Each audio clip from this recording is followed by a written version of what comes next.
Rebonjour, allez c'est reparti cette fois-ci pour un compteur triphasé en réseau 3 fois 400 volts plus neutre. On y va tout de suite.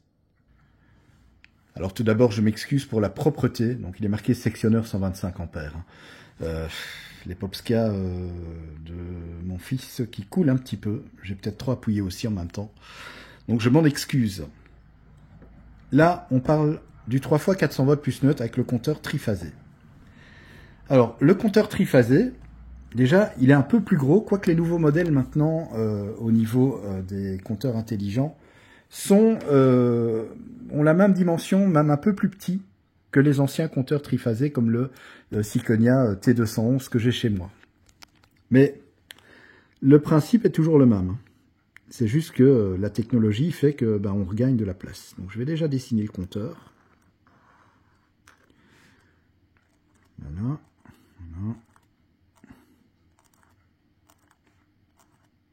Voilà. Je vais dessiner ici le disjoncteur général.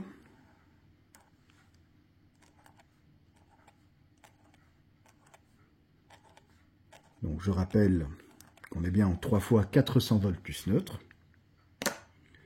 Donc là c'est pareil, on part ici du sectionneur avec phase 1, phase 2,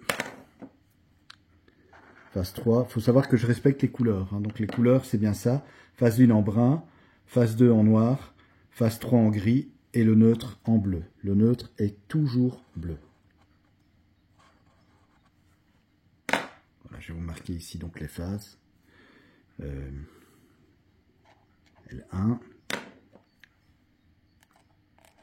L2, L3 et ici le neutre. Alors, pour le compteur triphasé, évidemment, il y a déjà un peu plus de fil, c'est logique. En 3 fois 400 volts plus neutre, déjà on va amener la première phase ici, à la première borne du compteur. On va amener la deuxième phase ici, à la troisième borne ici. La troisième phase, on va l'amener ici, à la cinquième borne. Et le neutre, ici. Oh là là, je suis désolé. Je suis sincèrement désolé. Vraiment, ah là là. Bon. Ensuite, c'est toujours la même chose. Le coffret divisionnaire, avec le différentiel, bien sûr, général, de 300 mA.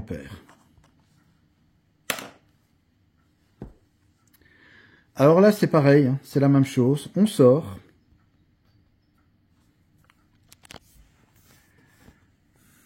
Voilà. Première phase.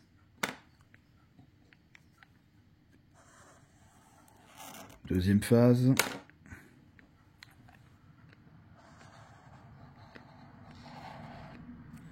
Troisième phase. Et le neutre. Je vais un peu le décaler. Oh là là là là, c'est catastrophique. Je vous jure, c'est waouh. Vers l'installation. Donc vous recevez bien vos 3 phases et le neutre. Donc 3 fois 400 volts alternatif, 50 Hz.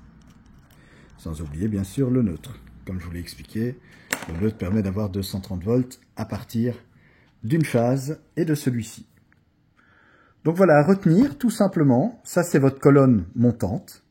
Donc c'est le câble qui est connecté, qui est branché dans la rue, qui arrive sur votre... Donc ici vous avez le coffret, donc tout ce que vous voyez là, les 3 éléments, c'est le coffret 25D60. Je vais peut-être le noter, voilà. Donc c'est le coffret 25D60, c'est le coffret en fait dans lequel est votre compteur, votre disjoncteur général. Le sectionneur, vous ne le voyez pas. Vous ne le voyez pas parce qu'il est dans le coffret Et comme maintenant, c'est plus un plexi, mais c'est un coffret qui est opaque, en général de couleur gris, vous ne voyez plus le sectionneur 125 ampères, mais votre colonne, en fait, l'arrivée de courant, les 3 x 400 volts plus neutre, arrive ici sur le sectionneur 125 ampères. Du sectionneur 125 ampères, on repart et on alimente ici. Donc ça, c'est le disjoncteur général. Alors, on va dire que c'est un 40 ampères, triphasé. Tétra, comme on dit, tétrapolaire parce que 4 pôles.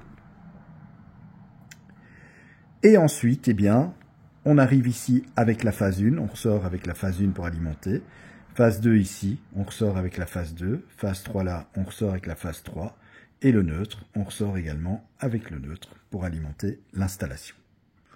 Voilà donc le raccordement d'un compteur, cette fois-ci triphasé, en 3 fois 400 volts plus neutre. On se retrouve tout de suite, cette fois-ci pour voir eh bien, le raccordement d'un compteur triphasé, cette fois-ci en 3 fois 230 volts, le même réseau que j'ai chez moi par exemple.